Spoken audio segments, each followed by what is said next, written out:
नमस्कार साथियों, स्वागत है आप सभी का आपके अपने YouTube चैनल एसटीएम शो पर। आज हम बात करेंगे फोर्थ ग्रेड अपडेट को लेकर के। देखिए दोस्तों, अगर आप इस वीडियो तक पहुंचे हैं तो निश्चित तौर पर आप अपनी मेहनत यानी कि फोर्थ ग्रेड रिजल्ट का इंतजार कर रहे हैं, क्योंकि आपने बहुत सारी मेहनत करी होगी इस रिजल्ट के लिए। निश्चित तौर पर वही अभ्यर्थी इस वीडियो तक पहुंचा है जो अपने फाइनल रिजल्ट का इंतजार कर रहा है और कहीं ना कहीं उसके मन में एक संशय बना हुआ है, क्या मेरा सिलेक्शन फाइनल रूप से होगा या फिर नहीं। तो निश्चित तौर पर ये उस अभ्यर्थी के इस संशय को खत्म करने के लिए बहुत हेल्पफुल वीडियो रहने वाला है। तो आज के इस वीडियो में, इस सेशन में हम बात करने वाले हैं कि फोर्थ ग्रेड की जितनी भी अपडेट है उन सारी अपडेट के बारे में बात करेंगे, चाहे वो रिजल्ट को लेकर के हो, चाहे वो कट ऑफ को लेकर के हो, चाहे फाइनल सिलेक्शन को लेकर के हो, चाहे नॉर्मलाइजेशन को लेकर के हो, या फिर चाहे डिलीट क्वेश्चन को लेकर के हो। सारे के सारे पॉइंट के ऊपर आज हम बात करने वाले हैं। तो सबसे पहले अगर मैं रिजल्ट डेट की बात करूं तो हाल ही में एक बैठक हुई थी जिसमें आलोक राज जी ने ट्वीट करके बताया है कि 15 जनवरी को रिजल्ट घोषित हो जाएगा, लेकिन बोर्ड की बैठक को लेकर के उसके बाद जो भी सहमति बनेगी उस सहमति के अकॉर्डिंग 16 जनवरी को जो रिजल्ट है वो जारी कर दिया जाएगा। यानी कि 15 जनवरी को रिजल्ट घोषित होने वाला है और उसके बाद बोर्ड सहमति के आधार पर उस रिजल्ट को जारी कर दिया जाएगा, जो कि अनुमानित तारीख 16 जनवरी है। तो निश्चित तौर पर 16 जनवरी के आसपास आपको रिजल्ट देखने को मिल जाएगा। दूसरी बात है कट ऑफ को लेकर के।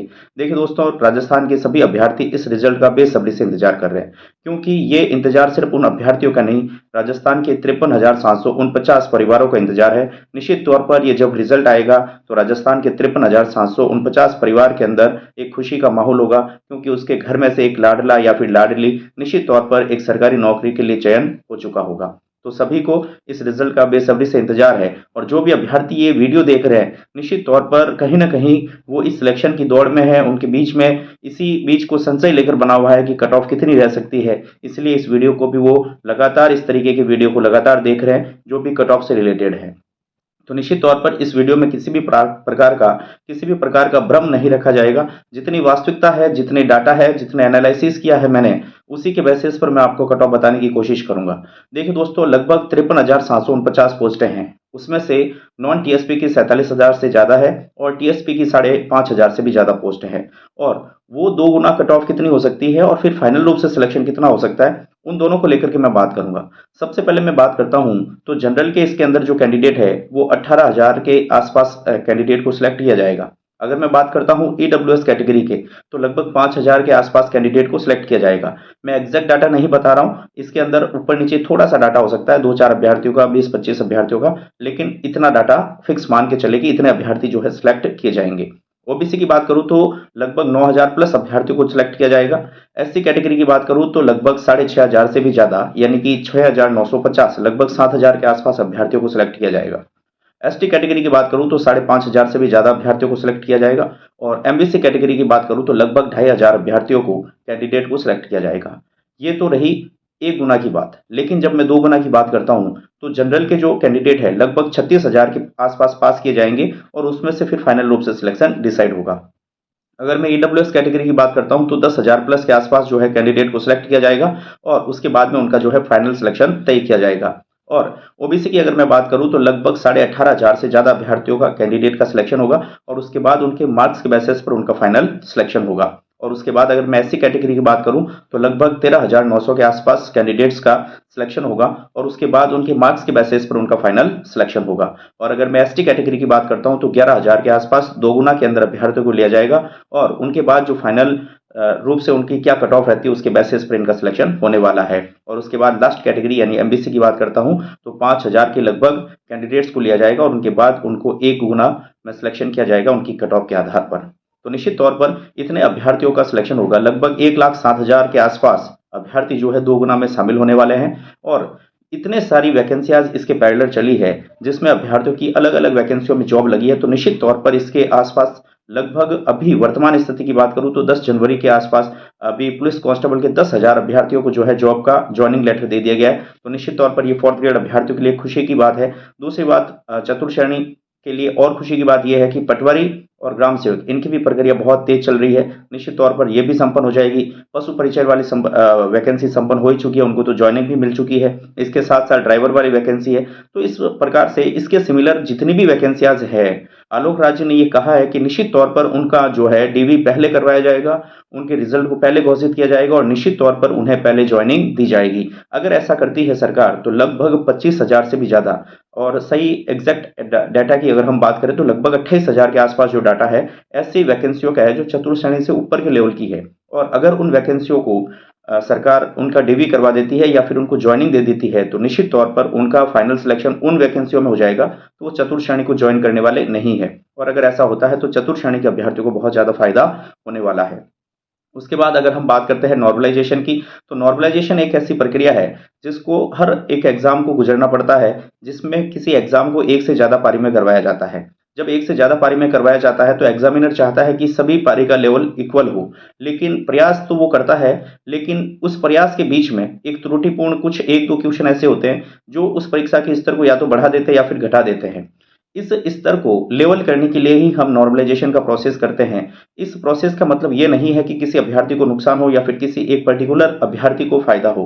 इसका मतलब ये है कि उस नॉर्मलाइजेशन के प्रोसेस के थ्रू हर एक ऐसे कैंडिडेट को ज़्यादा से ज़्यादा अवसर मिले जो योग्य है इस नौकरी के लिए। तो निश्चित तौर पर नॉर्मलाइजेशन का जो प्रोसेस है वो विद्यार्थियों के हित में किया जाने वाला प्रोसेस है और ज़्यादा घबराने की आवश्यकता नहीं है, क्योंकि ये जो हमारी शिफ्ट थी फर्स्ट से लेकर के सिक्स्थ शिफ्ट, इनके बीच में जो क्वेश्चन पेपर को जब हम एनालिसिस करते हैं, पहले बहुत सारी हवाएं उड़ी थी, चाहे कोई भी कितना भी कुछ भी कह दे, लेकिन जब मैंने इन पेपर को एनालिसिस किया है तो मुझे ये पता चला है कि लगभग 2 से 3 क्वेश्चन को अगर हम छोड़ दें तो ऐसे कोई भी क्वेश्चन नहीं है जो किसी पेपर को बहुत ज़्यादा हार्ड बना देते हैं या फिर किसी पेपर को बहुत ज़्यादा ईजी बना देते हैं। तो निश्चित तौर पर 2 से 3 ऐसे क्वेश्चंस हैं जो डिसाइड करेंगे जो कम या ज़्यादा होने के चांसेस बनते हैं। अगर 2-3 क्वेश्चन की बात करते हैं तो लगभग 6 से 7 नंबर के आसपास जो है नंबर के अंदर डिफरेंस आ सकता है। और दूसरी बात है डिलीटेड क्वेश्चन। डिलीटेड क्वेश्चन से भी बहुत ज़्यादा इफेक्ट पड़ने वाला है। डिलीटेड क्वेश्चन का इफेक्ट आप इस तरीके से समझ सकते हैं कि अगर किसी भी शिफ्ट के अंदर जितने ज़्यादा क्वेश्चन डिलीट हुए, उसके नॉर्मलाइजेशन के अंदर मार्क्स उतने ही कम होने वाले हैं। सीधा सा कंसेप्ट है। अगर आप लॉजिक समझना चाहते हैं तो इसका मतलब ये होता है कि जिस शिफ्ट के अंदर जितने ज़्यादा क्वेश्चंस डिलीट होते हैं, उस डिलीटेड क्वेश्चंस के मार्क्स सभी अभ्यर्थियों को मिल जाते हैं और अगर ये मार्क्स सभी अभ्यर्थियों को मिलते हैं तो उसके एवरेज स्कोर बढ़ जाता है और जब एवरेज स्कोर बढ़ता है तो निश्चित तौर पर उस शिफ्ट के पेपर को थोड़ा इजी मान लिया जाता है और जब इजी मान लिया जाता है तो उस शिफ्ट के मार्क्स को कट कर लिया जाता है। तो ये पूरा प्रोसेस होता है जिसकी वजह से जितने ज़्यादा क्वेश्चन डिलीट हो रहे हैं जिस शिफ्ट में, उसको उतना ही ज़्यादा नुकसान होने वाला है। तो ये डिलीटिंग वाला फैक्टर बहुत ज़्यादा इंटरेस्टिंग होगा। लगभग आलोक राज ने कहा है कि 10 से 12 क्वेश्चन ऐसे हैं जो डिलीट होने वाले हैं आपके मतलब हर एक शिफ्ट में से कुछ न कुछ क्वेश्चन डिलीट होंगे, लेकिन टोटल जो क्वेश्चन है वो 10 से 12 क्वेश्चन होने वाले हैं। यानी कि हर एक शिफ्ट में से अगर 2-2 क्वेश्चन डिलीट होता है तो किसी भी डिलीट होने वाले क्वेश्चन का इफेक्ट देखने को नहीं मिलेगा। लेकिन हमें पता है कि लॉजिकली ऐसी बात होना पॉसिबल नहीं है। इसका मतलब यह है कि किसी शिफ्ट में थोड़े से ज़्यादा क्वेश्चन डिलीट होंगे और किसी शिफ्ट में थोड़े से कम क्वेश्चन डिलीट होने के चांसेस है। ठीक है। दूसरा एक कट ऑफ का रीज़न ये है कि देखिए दोस्तों, जनरल कैटेगरी के अंदर मतलब आउट ऑफ स्टेट के भी कैंडिडेट फॉर्म भर सकते हैं। अब जब आउट ऑफ स्टेट के कैंडिडेट फॉर्म भरते हैं तो वो जनरल कैटेगरी से फॉर्म भरते हैं और जनरल कैटेगरी से जो फॉर्म भर रहे हैं, अगर वो किसी एक शिफ्ट के अंदर ज़्यादा कैंडिडेट हो गए तो निश्चित तौर पर उनकी राजस्थान जीके वीक रही होगी और जब राजस्थान जीके वीक रही होगी तो उस शिफ्ट के एवरेज स्कोर भी कम होने के चांसेस है। जैसे बहुत ज़्यादा ट्रेंड चल रहा है कि शिफ्ट फर्स्ट जो है बहुत ज़्यादा हार्ड है, बहुत ज़्यादा ईजी है, सॉरी, जो शिफ्ट फर्स्ट है वो बहुत ज़्यादा ईजी है। लेकिन अगर उसके अंदर जनरल के कैंडिडेट आउट ऑफ स्टेट के रहे हैं तो निश्चित तौर पर उनकी राजस्थान जीके कम होगी और एवरेज मार्क्स कम हो जाएंगे, तो उनके जो नॉर्मलाइजेशन वाला इफेक्ट है वो थोड़ा सा कम होने के चांसेस बन जाते हैं और अगर ऐसा हार्ड शिफ्ट में हुआ तो उनके और ज़्यादा मार्क्स बढ़ने के चांसेस बढ़ जाते हैं। ऐसा एग्जाम्पल हमने देखा था एक पशु परीक्षण में, जिसमें लगभग 12 नंबर कम हुए थे एक शिफ्ट के और दूसरे शिफ्ट के 12 नंबर बढ़ गए थे, यानी कि टोटल 24 नंबर का डिफरेंस देखने को मिला था और उसका मूल कारण यही था कि किसी एक शिफ्ट के अंदर आउट ऑफ स्टेट के कैंडिडेट ज़्यादा थे, यानी कि जनरल के कैंडिडेट जो आउट ऑफ स्टेट के थे वो ज़्यादा थे और जब ऐसा होता है तो उनकी राजस्थान जीके पे ज़्यादा पकड़ नहीं होती है, तो एवरेज स्कोर को वो कम कर देते हैं और इस वजह से माना जाता है कि वो शिफ्ट हार्ड थी, जबकि ऐसा होता नहीं है। तो ये थोड़ा सा त्रुटिपूर्ण हो सकता है, लेकिन इस बार जो कैंडिडेट्स हैं उन कैंडिडेट का सिलेक्शन, उनका चयन बहुत सोच समझ कर किया गया है पहले से ही आलोक राज जी के द्वारा। तो हो सकता है कि इस तरीके का इफेक्ट हमें इस वैकेंसी में देखने को नहीं मिले, क्योंकि ये पहले ही इफेक्ट देख चुकी है। तो आलोक राज जी को पता होगा कि इस तरीके का इफेक्ट जब हुआ है तो निश्चित तौर पर आगे वाली वैकेंसी में इसको नहीं दोहराया जाए। तो ये पहले से इस चीज़ से जानकारी उनको प्राप्त होगी, तो निश्चित तौर पर ये तो इफेक्ट नहीं होने वाला है। लेकिन ऐसा इफेक्ट हुआ था हमारे पशु परीक्षण वाले एग्जाम में, इस बात से मैं आपको अवगत कराने की कोशिश कर रहा हूँ। अब हम दूसरी बात करते हैं सर कि अगर फाइनल रूप से हम बात करें कट ऑफ की, तो वो कट ऑफ कितनी रह सकती है? तो निश्चित तौर पर अगर मैं 2 गुना की कट ऑफ की बात करता हूँ, तो जो जनरल का कैंडिडेट है, अब देखिए दोस्तों, मैं ऐसा बिल्कुल नहीं बताऊँगा कि सिर्फ़ आपको मैं यहाँ पर खुश करने के लिए आया हूँ या फिर मैं आपकी बस एक झूठी आस बंधाने के लिए आया हूँ। निश्चित तौर पर ये कट ऑफ थोड़ी-सी मैं ज़्यादा भी बता सकता हूँ किसी स्टूडेंट के अकॉर्डिंग, और किसी को लगेगा कि बहुत कम है, लेकिन ये मेरी व्यक्तिगत राय है। निश्चित तौर पर इस कट ऑफ के आस-पास ही मुझे ऐसा लगता है कि कट ऑफ रहने वाली है। अगर आप मेरी बात से सहमत हैं तो वीडियो को लाइक ज़रूर करें और चैनल को सब्सक्राइब ज़रूर करें, और अगर आप असहमत हैं तो कमेंट में अपनी राय ज़रूर दें कि किस बात को लेकर के आप असहमत हैं, और आपके कुछ क्वेश्चन्स हैं तो वो भी क्वेरी के रूप में आप मुझे पूछ सकते हैं। तो बात करता हूँ मैं डबल कट ऑफ को लेकर के। तो सबसे पहले अगर मैं जनरल की बात करता हूँ तो 78 प्लस माइनस 2 क्वेश्चंस रहने वाले हैं, और अगर मैं ओबीसी की बात करता हूँ तो 77 प्लस माइनस 2 क्वेश्चंस रहने वाले हैं। अगर मैं एससी कैटेगरी की बात करता हूँ तो 75 प्लस माइनस 2 क्वेश्चंस रहने वाले हैं, और अगर मैं एसटी कैटेगरी की बात करता हूँ तो 73 प्लस माइनस 2 क्वेश्चन रहने वाले हैं, और अगर मैं ईडब्ल्यूएस कैटेगरी की बात करता हूँ तो 75 प्लस माइनस 2 क्वेश्चंस रहने वाले हैं, और अगर मैं एमबीसी कैटेगरी की बात करता हूँ तो 72 प्लस माइनस 2 क्वेश्चंस रहने वाले हैं। अब देखिए दोस्तों, ये तो रही थी डबल की। अगर जिस भी कैंडिडेट के, जिस भी अभ्यर्थी के इस नंबर के आसपास भी अपने नंबर बन रहे हैं, हो सकता है कि 2-3 क्वेश्चन और भी कम हो रहे हैं, वो भी अभ्यर्थी अपने डॉक्यूमेंट को ज़रूर तैयार रखें। अपने डॉक्यूमेंट को ज़रूर तैयार रखें, और जिस अभ्यर्थी के डबल में सिलेक्शन होने के चांसेस है, निश्चित तौर पर उसका फाइनल रूप से सिलेक्शन होने के भी चांसेस है। ये मान के चलो कि जो अभ्यर्थी 2 गुना में सिलेक्ट हुआ है, और अगर वो डेढ़ गुना के अंदर शामिल हो रहा है, 1.5 गुना के अंदर शामिल हो रहा है, तो निश्चित तौर पर उसके फाइनल सिलेक्शन होने के भी चांसेस है। क्योंकि बहुत सारे ऐसे अभ्यर्थी हैं जो इस वैकेंसी को जॉइन नहीं करने वाले हैं। तो निश्चित तौर पर वो क्या होगा, जो अभ्यर्थी डीवी नहीं करवाएगा, उसका जो नेक्स्ट कैंडिडेट होगा उसको वो सीट मिल जाएगी। तो इस तरीके से एक सीट आगे पॉइंट आउट होते-होते आपके 1.5 गुना के आसपास जो भी अभ्यर्थी है उनका सिलेक्शन होने के पूरे-पूरे चांसेस हैं।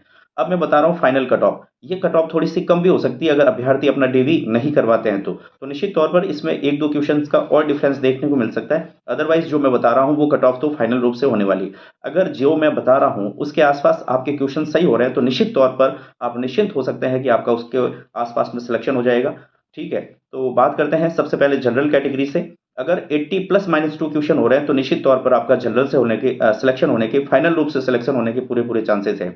अगर आप ओबीसी कैंडिडेट है तो 78 प्लस माइनस 2 क्वेश्चन सही हो रहे हैं आपके, तो निश्चित तौर पर आपके फाइनल रूप से सिलेक्शन होने के चांसेस प्रबल है। और अगर आप ईडब्ल्यूएस कैटेगरी से है और 77 प्लस माइनस 2 क्वेश्चन आपके ठीक हो रहे हैं, तो निश्चित तौर पर आपके फाइनल रूप से सिलेक्शन होने के पूरे-पूरे चांसेस है। अगर आप एससी कैटेगरी से है और 75 प्लस माइनस 2 क्वेश्चन ठीक हो रहे हैं, तो निश्चित तौर पर आपके घर में खुशियाँ आने के पूरे-पूरे चांसेस है। अगर आप एसटी कैटेगरी से है तो 73 प्लस माइनस 2 क्वेश्चन अगर आपके ठीक हो रहे हैं, तो निश्चित तौर पर आपके फाइनल रूप से सिलेक्शन होने के पूरे-पूरे चांसेस है। अगर आप एमबीसी कैटेगरी से है और 74 प्लस माइनस 2 क्वेश्चन हो रहे हैं, तो निश्चित तौर पर आपके फाइनल रूप से सिलेक्शन होने के पूरे-पूरे चांसेस है। दोस्तों, ये वीडियो जो है आपके कट ऑफ को लेकर के 4th ग्रेड की जो भी अपडेट थी उसको लेकर के है। निश्चित तौर पर ये वीडियो आपके लिए हेल्पफुल रहा होगा। अगर ये हेल्पफुल रहा है तो इस वीडियो को लाइक ज़रूर करें, सब्सक्राइब करें हमारे चैनल को, और इसी तरह की किसी भी एग्ज़ाम, गवर्नमेंट एग्ज़ाम की, राजस्थान गवर्नमेंट एग्ज़ाम की अपडेट के लिए हमारे चैनल से ज़रूर जुड़ें। थैंक यू, धन्यवाद।